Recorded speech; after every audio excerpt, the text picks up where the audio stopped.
السلام عليكم saaxiibayaal kusoo dhawaada 5 daqiiqo halkan waxaan soo gelinaa mowduucyo xiiso badan haddaad halkan ku cusub tahay fadlan subscribe saar maanta mowduucan wuxuu ku saabsan yahay sideedda youtuber ee ugu lacagta badan soomaalida waxaanu qiyaasaynaa isla markaasina aanu sheegi doonaa lacagta soo gasha bishii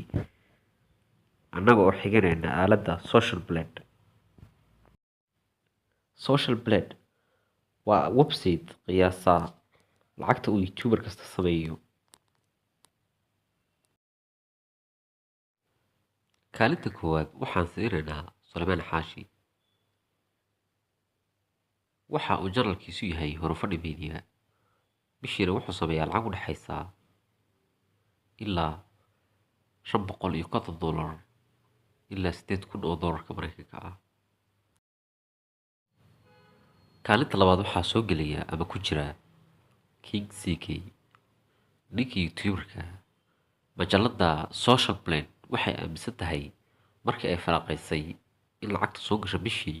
ay tahay lacag u dhaxaysa $500 ilaa $4,800 Mareykanka ah kaalinta saddexaad waxaa ku jira Ridwan Isaaq wiilkan youtuberka ee caanka ku ah fiidiyool ku saabsan tijaabinta lamaanaha ayaa waxa uu soo geliyaa kaalinta saddexaad wiilkan lacagta bishii soo gashaa waxaa lagu qiyaasaa ilaa $480 ilaa lacag lagu qiyaaso $4,500 kaalinta afraad waxaa qaatay youtuberka caanka Asad Hajiw youtuberkan waxaa lagu qiyaasaa hantidiisa bishii soo gashaa inay u dhaxayso lacag ilaa $400 ilaa $3,800 gaaraysa kaalinta shanaad waxaa ku jirta gabadha la yiraahdo Amiiro Qurux lacagta bishii soo gashana waxaa lagu qiyaasaa inay tahay lacag u dhiganta $380 ilaa lacag gaaraysa $3,200 kaalinta lixaad waxaa galay ninka la yiraahdo Liicaato youtuberkan waxaa lagu qiyaasaa lacagta bishii soo gasha inay tahay $350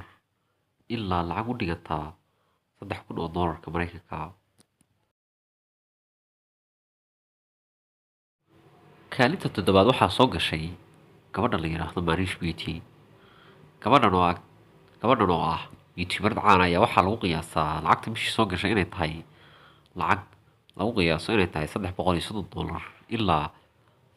lacag lagu qiyaasayo inay tahay $2,800 kaalinta sideedaad waxaa soo gelaya Shiile Culay waxa uu halka ka sameeyaa lacag lagu qiyaaso ilaa $300 ilaa lacag u dhiganta $2,500 Mareykanka ah waa sida ay qiyaasayso website-ka Social Blade oo qiyaasta muuqaalada uu qofku soo geliyo bil kasta iyo inta uu yahay dakhliga uu ka sameeyo kunkii qofba haddaba waxaad hoos kusoo qortaa youtuberka aad taageertid iyo sababta